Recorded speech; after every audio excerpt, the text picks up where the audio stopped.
भारत सरकार ने financial inclusion को बढ़ावा देने के लिए प्रधानमंत्री जन धन योजना जैसे स्कीम्स लॉन्च की है, जिनसे हर नागरिक तक बेसिक फाइनेंशियल सर्विसेज पहुंचाई जाती है। फाइनेंशियल इंक्लूजन का अर्थ है फॉर्मल बैंकिंग सिस्टम द्वारा हर नागरिक को बेसिक सर्विसेज अवेलेबल होना। आज हम एक ऐसे कंपनी की बात कर रहे हैं जो अपने फिजिकल और डिजिटल नेटवर्क द्वारा अर्बन और रिमोट एरियाज में फाइनेंशियल, ई गवर्नेंस और रिटेल ई सर्विसेज पहुंचाती है।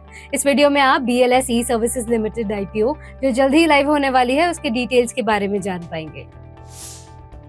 BLS ई सर्विसेज एक डिजिटल सर्विस प्रोवाइडर है जो इंडिया के मेजर बैंक्स के लिए बिजनेस करस्पॉन्डेंस और ई गवर्नेंस सर्विसेज जैसे पैन, आधार, प्रॉपर्टी रजिस्ट्रेशंस प्रोवाइड करती है। इसके अलावा कंपनी अपने रिटेल और डिजिटल स्टोर से टिकटिंग और ई कॉमर्स जैसे सर्विसेज अर्बन, रूरल और रिमोट एरियाज में पहुंचाती है। कंपनी के देश भर में 90,000 से ज्यादा BLS टच पॉइंट्स और 400 BLS स्टोर्स हैं। ओवरऑल इंडस्ट्री की बात करें तो financial inclusion, e governance services, digitisation और internet availability to the last mile government के रडार पर है।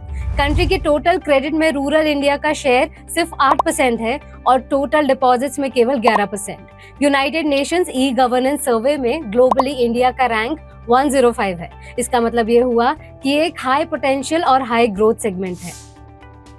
कंपनी के कोर स्ट्रेंथ्स की बात करें तो BLS ई सर्विसेज का बिजनेस मॉडल एसेट हेवी नहीं है, क्योंकि ये मर्चेंट्स का नेटवर्क यूज करते हैं और ज्यादातर सर्विसेज अपने डिजिटल प्लेटफॉर्म से प्रोवाइड करते हैं। इस मॉडल द्वारा कंपनी रिमोट एरियाज में बैंकिंग सर्विसेज पहुंचा रही है और सोशल और फाइनेंशियल इंक्लूजन में कंट्रीब्यूट कर रही है। कंपनी अपने वास्ट नेटवर्क के थ्रू कई प्रोडक्ट्स और सर्विसेज क्रॉस सेल कर पाती है। BLS के पास काफी डाइवर्सिफाइड रेवेन्यू सोर्सेज हैं, जहां कस्टमर को एक्वायर और रिटेन करने का कॉस्ट मिनिमल है। इस कंपनी की प्रमोटर BLS इंटरनेशनल सर्विसेज है, जो कई सालों से इंडिया और कई देशों की गवर्नमेंट्स को digitally visa, passport services provide करती है। रिस्क फैक्टर्स की बात करें तो BLS ई सर्विसेज 2016 से इस बिजनेस में है और इस सेगमेंट में इनके पास लिमिटेड ट्रैक रिकॉर्ड है। कंपनी का ऑलमोस्ट 60% रेवेन्यू बैंकिंग सेक्टर से आता है। RBI द्वारा कोई भी रेगुलेटरी चेंज बिजनेस को इम्पैक्ट कर सकता है। कंपनी का बिजनेस हेविली टेक्नोलॉजी पर डिपेंड करता है। कोई भी टेक डिस्ट्रप्शन बिजनेस पर असर डाल सकता है। KPIs की बात करें तो कंपनी का PE 42 है, जो इंडस्ट्री एवरेज से ज्यादा है। BLS ई सर्विस का रिटर्न ऑन इक्विटी 33% है और रिटर्न ऑन कैपिटल एम्प्लॉयड 30% है। दिस मींस कंपनी की ग्रोथ एफिशिएंट है। वहीं डेट टू इक्विटी रेशियो 0.05 यानी डेट और इंटरेस्ट बर्डन काफी कम है।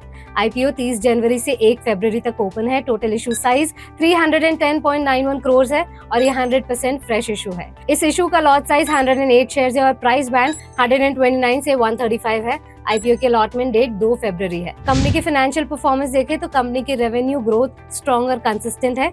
FY22 में रेवेन्यू 50% बढ़ा और FY23 में 151% इंक्रीज हुआ। प्रॉफिट आफ्टर टैक्स FY22 में 74% और FY23 में 275% ग्रो हुआ। लिस्टेड पीयर्स के साथ KPI कंपेयर करें तो BLS ई सर्विसेज का PE 42 है, जो अपने लिस्टेड पीयर में कंपेरेबल है, मगर इंडस्ट्री एवरेज के कंपैरिजन में हाई है। FY23 में कंपनी का रिटर्न ऑन इक्विटी 33.3% था और ROCE 16.46% था। ये दोनों मैट्रिक्स पीयर के मुकाबले में हेल्दियर है। इस IPO के रेगुलर अपडेट्स और सब्सक्रिप्शन स्टेटस के लिए इस वीडियो को सेव करें और रुपीजी को सब्सक्राइब करना ना भूलें।